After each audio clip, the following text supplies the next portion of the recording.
Selamat pagi saudara, selamat berjumpa kembali dalam pelajaran Alkitab bersama Suara di Bukit.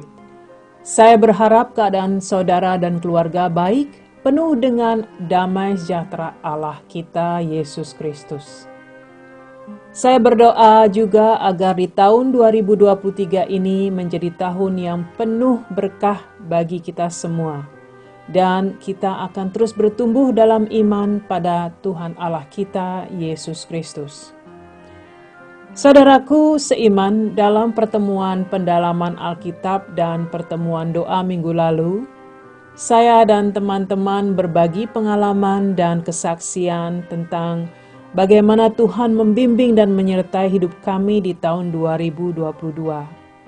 Baik itu dalam saat suka, duka, di masa percobaan dan tantangan yang kami hadapi atau kami alami. Yang pasti kami mengerti dan menyadari bahwa Tuhan selalu bersama kami.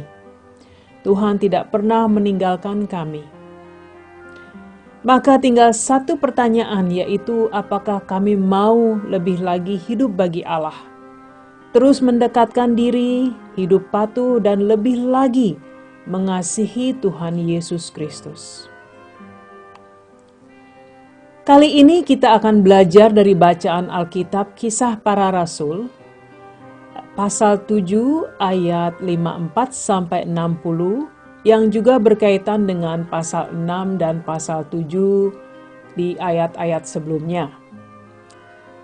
Bacaan ini tentang kematian hamba Tuhan bernama Stefanus setelah ia selesai berkhotbah di hadapan anggota Mahkamah Agama. Kalau saudaraku memegang Alkitab, mari kita baca bersama. Pasal 7 ayat 54-60.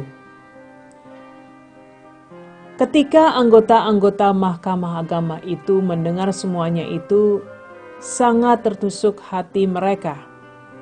Maka mereka menyambutnya dengan gertakan gigi. Tetapi Stefanus yang penuh dengan Roh Kudus menatap ke langit, lalu melihat kemuliaan Allah dan Yesus berdiri di sebelah kanan Allah. Lalu katanya, "Sungguh aku melihat langit terbuka dan Anak Manusia berdiri di sebelah kanan Allah." Maka berteriak-teriaklah mereka dan sambil menutup telinga serentak menyerbu dia. Mereka menyeret dia keluar kota lalu melemparinya. Dan saksi-saksi meletakkan jubah mereka di depan kaki seorang muda yang bernama Saulus. Sedang mereka melemparinya, Stefanus berdoa. Katanya, "Ya Tuhan Yesus, terimalah rohku." Sambil berlutut ia berseru dengan suara nyaring, "Tuhan, janganlah tanggungkan dosa ini kepada mereka." Dan dengan perkataan itu meninggallah ia. Saudara seiman, semua orang di dunia ini akan dan pasti pernah mengalami percobaan dalam hidup mereka. Namun apa kiranya yang dapat menguatkan mereka di masa-masa yang sulit? Bagi saya pribadi, hanya Tuhan Allah yang dapat memberi kekuatan pada saya dalam kuasa Roh Kudus. Dia pun mengirim saudara-saudara seiman yang dapat membantu dan berdoa untuk saya. Dengan mengakui kelemahan diri dan terus bergantung pada Allah, maka Allah akan memberikan kekuatan untuk terus melangkah dalam iman di dalam keadaan apapun yang kita hadapi. Kembali pada pasal yang telah kita baca, kiranya peristiwa ini sangatlah mengenaskan, sekaligus menguatkan orang-orang percaya, karena ada kuasa Allah yang dapat menguatkan iman. Saudaraku, siapakah Stefanus dan kiranya apa yang dapat kita pelajari dari pasal ini, saudara? Pada saat itu, pengabaran tentang Yesus Kristus berkembang luas. Pengikut Kristus terus bertambah, yang terdiri dari dua kelompok jemaat Yahudi, yaitu yang berbahasa Yunani dan juga jemaat Yahudi bangsa Ibrani. Stefanus dipilih sebagai salah satu dari 7 pengurus gereja untuk menangani permasalahan tentang pelayanan pembagian berkat untuk para janda-janda, sehingga ke-12 rasul dapat terus fokus pada pelayanan mereka, yaitu untuk berdoa dan mengajarkan atau mengabarkan firman. Keputusan ini diambil karena ada ketidakpuasan pelayanan terhadap para janda Yahudi yang berbahasa Yunani. Mereka merasa diabaikan. Saudaraku, Stefanus penuh dengan kasih karunia dan hikmat Allah. Ia memiliki reputasi yang baik dan ia melakukan banyak mukjizat di antara orang banyak. Ada kelompok jemaat Yahudi yang berasal dari Kirene, Alexandria, Kilikia, dan Asia yang menghasut jemaat Yahudi yang lain dengan menuduh Stefanus bahwa ia telah mengatakan ucapan yang menghujat Musa dan Allah. Hal ini dilakukan semata-mata karena mereka tidak sanggup melawan hikmat Stefanus yang begitu tinggi. Hal ini mengakibatkan Stefanus dibawa ke mahkamah agama Yahudi untuk diadili, saudara. Namun dalam pembelaannya, Stefanus berkhotbah tentang kebenaran yang ditolak oleh mereka, sampai pada akhirnya mereka menyeret Stefanus keluar kota, melempari Stefanus sampai ia meninggal.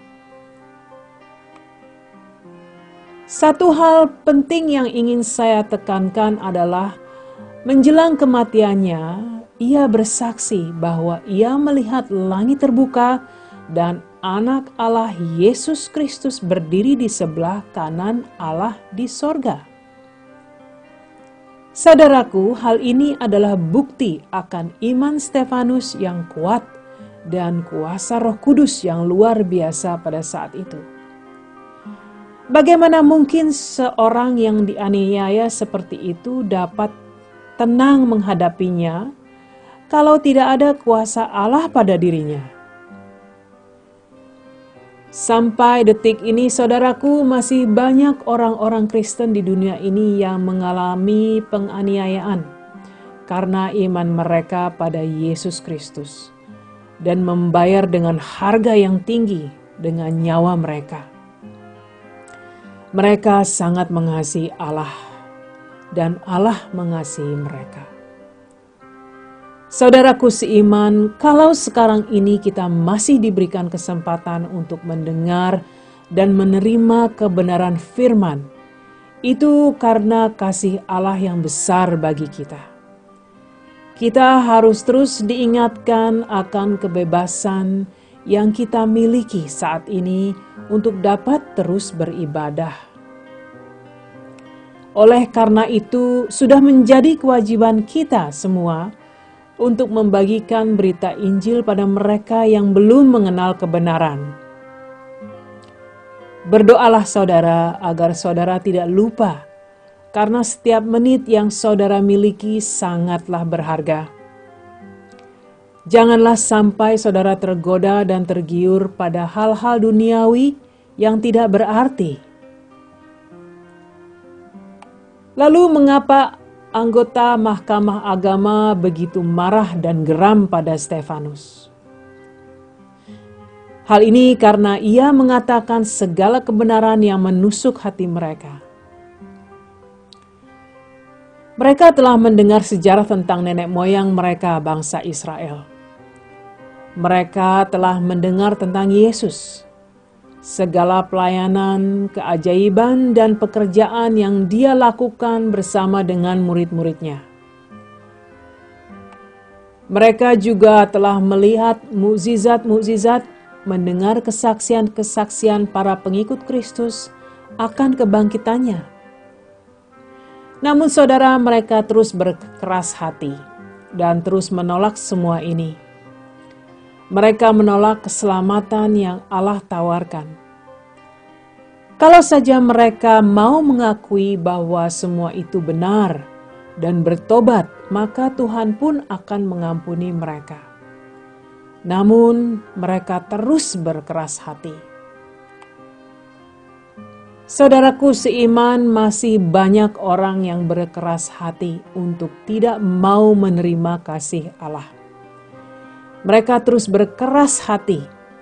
Mereka merasa tidak membutuhkan itu semua dan mampu berdiri sendiri, hidup sendiri tanpa Tuhan. Bukan hanya pada saat sebelum kematiannya Stefanus dipenuhi dengan Roh Kudus, namun selama hidupnya setelah dia mengenal kebenaran, dituliskan bahwa Roh Kudus memenuhi hidup Stefanus. Ini berarti hidupnya dikuasai oleh Roh Kudus. Bukan hanya sesuatu yang terjadi dalam waktu sesaat saja, namun setiap saat. Kehidupan seorang Kristen yang dikuasai oleh Roh Allah adalah kehidupan yang membuatnya hidup kudus, hidup patuh dan takut pada Allah. Apakah ada bukti-bukti ini dalam kehidupan saudara? Dapat terlihat dari peristiwa ini ada hal yang begitu bertolak belakang, yaitu antara kemarahan dan kegeraman hati mereka dengan sikap Stefanus yang begitu tenang, berlutut dan berdoa di masa penganiayaan. Dia berdoa agar Tuhan tidak menghukum dosa-dosa mereka. Saudaraku, Stefanus mengerti sekali kemana ia akan pergi. Ia telah menerima keselamatan dan kehidupan dalam Yesus Kristus. Ia telah menerima karunia akan kehidupan yang kekal yang telah Tuhan janjikan bagi mereka yang percaya. Kehidupan yang berakhir dengan pengorbanan nyawanya, namun juga penuh dengan kemenangan.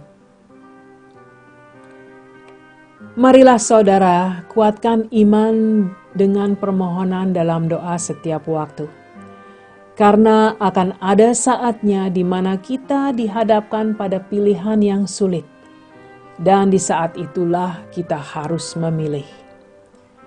Mari saudaraku, mari kita berdoa. Allah Bapa di sorga, Allah yang kudus, dimuliakanlah Engkau Bapa. Kami datang kembali padamu Bapa di dalam nama anak-Mu yang tunggal, Tuhan kami Yesus Kristus yang kami kasihi. Kami mengucap syukur akan kesempatan kali ini untuk dapat mempelajari firman dan belajar dari pengorbanan hidup Stefanus. Kiranya banyak sekali pertanyaan yang ada dalam hati dan pikiran kami masing-masing tentang kekuatan yang diterimanya saat itu. Kesaksian hidup seorang yang taat dan penuh dengan kasih pada sesama.